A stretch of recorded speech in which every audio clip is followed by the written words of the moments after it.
Hello, Bacho. Let's read a given question. The question says, system is shown in the figure and man is pulling the rope from both sides with constant speed u. Then the speed of the block will be capital M moves vertical.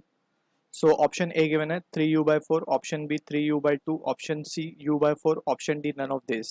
So इस question का जो की concept होगा that is the concept of pulley constraint, pulley constraint, and in this we will be mostly dealing with moving pulleys. So moving pulleys का expression we need to understand. अगर let suppose हम यहाँ पे छोटा सा diagram बना लेते हैं. Let suppose this is a pulley which is moving up with some velocity v and यहाँ पे दो ब्लॉक्स हैंग हुए हुए. ठीक है. सो यहाँ पे वी कैन सी कि अगर हम मान ले कि this block is moving down and this block is moving up. So यहाँ पे जो पुली की वेलोसिटी है v it can be written as, क्योंकि मूविंग पुली का जो कंसेप्ट है वी हैव ऑलरेडी स्टडीड कि अगर हम एज एन ऑब्जर्वर इस पुली के ऊपर मीन्स बैठ के इस मोशन को ऑब्जर्व करें. सो हमें ये ब्लॉक अगर हम ए बोलते हैं, ए ब्लॉक बी बोलते हैं, तो ए हमें नीचे जाता हुआ दिखेगा, बी हमें ऊपर आता हुआ दिखेगा. ठीक है ना, विथ रिस्पेक्ट टू पुली.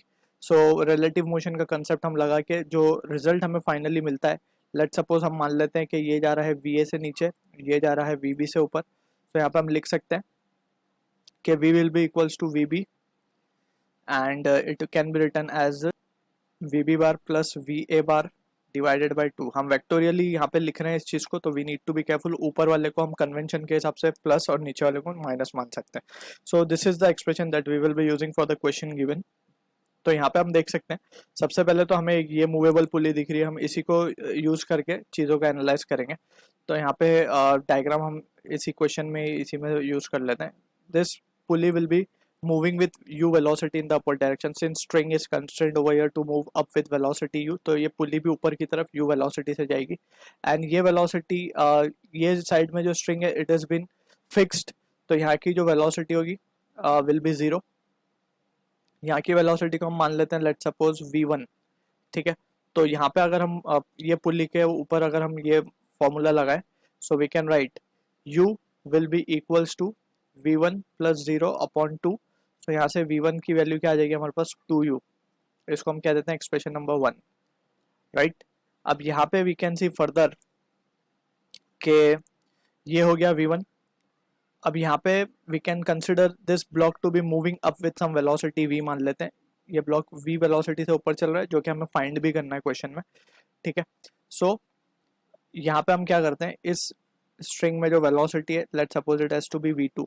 तो अब इन तीनों में रिलेशन लिखा जा सकता है, तो इस पुल्ली का भी वेलोसिटी v हो जाएगा. सो यहाँ पे अब इस पुल्ली को एनालाइज करते हुए वी कैन राइट के v will be equals to, अब यहाँ पे we can put a negative sign over here. So v will be equals to, ये भी पुल्ली ऊपर जा रही है, so no need to put a negative sign. So v will be equals to v1 plus v2 upon 2. अब v1 तो हमें 2u मिल भी चुका है, तो but before that let's say इसको हम एक्सप्रेशन नंबर 2 बोल देते हैं. ठीक है. अब सेकंड पुली की तरफ चलते हैं. तो ये v2 ही वेलोसिटी पूरी ट्रांसफर होते हुए आएगी यहाँ पे इस स्ट्रिंग में and it will be in the downward direction. ये इसको नीचे की तरफ एक्सेलरेट करेगी v2 से, या फिर सिंपली हम इसको इस तरीके से बोल सकते हैं ऊपर की तरफ with a negative sign of v2. ठीक.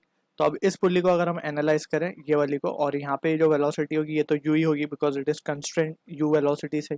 सो वी कैन राइट, हम एक काम करते हैं, नंबर दे देते हैं पुली को. ये पुली नंबर 1 बोल देते हैं, इसको 2 बोल देते हैं, इसको 3rd बोल देते हैं. सो ये हमने फर्स्ट पुली को एनालाइज किया. This was our second pulley we have analyzed and this is our third pulley we are analyzing now. So ये v will be equals to क्या हो जाएगा हमारे पास, u minus v2 upon 2. Simply यही formula हम लगाते जा रहे हैं बस यहाँ पे. इसको हम कह देते हैं एक्सप्रेशन नंबर 3rd. अब अगर 2 और 3 को हम ऐड कर दें तो we can see 2v will be equals to, अब यहाँ से वी कैन सी क्लियरली, तो ये हो जाएगा v1 एंड प्लस u हो जाएगा डिवाइडेड बाय 2, क्योंकि v2 v2 तो कैंसिल हो जाएंगे. अब यहाँ से v की वैल्यू हम देख सकते हैं, v can be written as v1 को हम 2u लिख सकते हैं, 2u plus u divided by 4.